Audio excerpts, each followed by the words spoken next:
Raise the big questions then. Can India really trust China? सवाल है कि क्या राजदीप सरदेसाई की पत्रकारिता पर विश्वास किया जा सकता है। घड़ी डिटर्जेंट से भी ज़्यादा खराब हो गई है जिंदगी। लोग इस्तेमाल तो करते हैं पर विश्वास नहीं करते। नहीं, हमारा जवाब है बिल्कुल भी नहीं।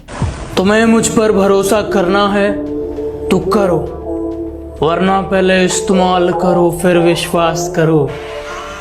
मैं कोई निरमा डिटर्जेंट थोड़ी हूँ। अब आप कहेंगे सरदेसाई जी से इतनी नफरत? नहीं, ये नफरत तो बिल्कुल भी नहीं। हम केवल उनका बचा हुआ पत्रकारिता का करियर संवारना चाह रहे हैं, क्योंकि प्रधानमंत्री नरेंद्र मोदी की चीनी राष्ट्रपति शी जिनपिंग के साथ मुलाकात को देख तो टिकटॉकर राजदीप सरदेसाई को टिकटॉक की याद आ गई। वो सवाल कर रहे हैं कि क्या भारत में वापस टिकटॉक आ जाएगा।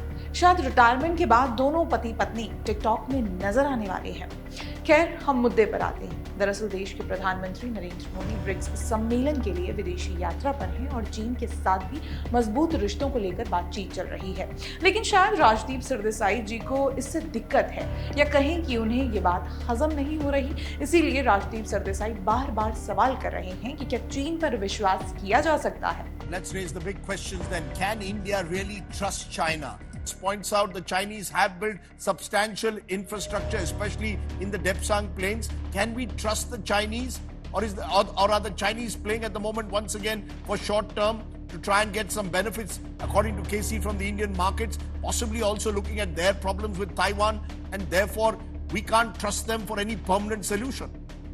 पहली बात तो ये है कि विश्व भर में हो रहे भू राजनीतिक बदलावों का राजदीप सरदेसाई जिक्र तक नहीं करते कि किस तरह से पश्चिमी देशों की गुंडागर्दी के खिलाफ सभी एशियाई देश एकजुट हो रहे हैं और अपनी अपनी मुद्राओं की अहमियत पर काम करने का फैसला ले रहे हैं।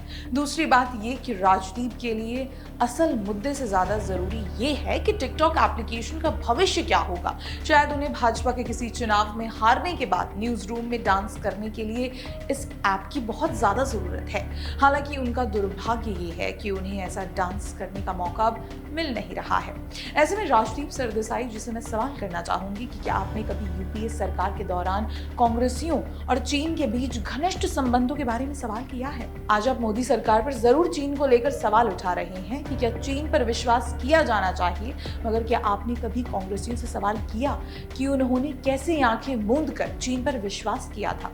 राजदीप सरदेसाई जी, क्या आपने कभी कांग्रेसियों से सवाल किया कि यूपीए सरकार के दौरान 2008 में चीन के साथ कांग्रेस ने कौन सा गुप्त समझौता किया था? कांग्रेस जो बार बार चीन के साथ गुप्त मुलाकात करती थी, इसका उद्देश्य क्या था? ये गुप्त मुलाकातें राहुल गांधी और उस समय पार्टी उपाध्यक्ष रहे शी जिनपिंग के बीच होती थी। इन मुलाकातों पर कभी भी सवाल नहीं उठाए गए। आज जब चीन के राष्ट्रपति शी जिनपिंग और प्रधानमंत्री मोदी के बीच मुलाकात होती है, और वो भी दोनों देशों के बीच एक ग्लोबल नैरेटिव को लेकर आपसी सहमतियों के लिए, तो राजदीप सरदेसाई सवाल करने शुरू कर देते हैं। क्या राजदीप सरदेसाई ने कभी सवाल किया कि कैसे यूपीए सरकार ने अपने कार्यकाल के दौरान भारत को चीन पर पूरी तरह से निर्भर बना दिया था? जी हाँ, पूरी तरह से निर्भर। दरअसल 2004 में भारत का चीन के साथ ट्रेड सरप्लस 1.75 बिलियन डॉलर था, यानी कि सबसे ज्यादा। फिर मोदी सरकार के आने के बाद यानी 2014 तक ये ट्रेड सरप्लस 38 बिलियन डॉलर का घाटा बन गया। तो क्या कभी सरदेसाई जी कांग्रेसियों से ये सवाल कर पाए कि आखिर मोदी सरकार ने चीन के साथ ऐसा क्या किया जो यूपीए काल में आप नहीं कर पाए? एक नहीं बल्कि कई मोर्चों पर भारत से चीन कहीं आगे निकल चुका था और नेहरू गांधी परिवार चुपके से चीन के साथ एमओयू साइन कर रहे होते थे। ठीक इसी तरह ऐसे बहुत से सवाल हैं भारत और चीन को लेकर, जहां कांग्रेसियों का चीन को समर्थन प्राप्त रहा है, और वो भी खुफिया रूप से। मगर राजदीप सरदेसाई ने कभी भी इन मुद्दों पर सवाल नहीं किए। लेकिन आज जब प्रधानमंत्री मोदी चीन के राष्ट्रपति शी जिनपिंग से ब्रिक्स सम्मेलन में मुलाकात करते हैं, तो राजदीप सरदेसाई को टिकटॉक पर भी सवाल करना याद आता है। राजदीप सरदेसाई ने कभी भी चीन के साथ पूर्ववर्ती कांग्रेस सरकार की खुफिया नीतियों पर सवाल नहीं किए, क्योंकि ऐसा उन्हें कभी कांग्रेस के नमक ने नहीं करने दिया। तब वो सत्ता में बैठी यूपीए सरकार के लिए काम किया करते थे, और आज वो सत्ता में बैठी मोदी सरकार के खिलाफ हर एजेंडे को हवा देने का काम करते हैं। लेकिन अब हमारी राजदीप सरदेसाई पर पैनी नजर है। उनके प्रोपेगेंडा को आगे बढ़ने नहीं देंगे। आप बस जुड़े रहिए द पैम्फलेट के साथ। धन्यवाद।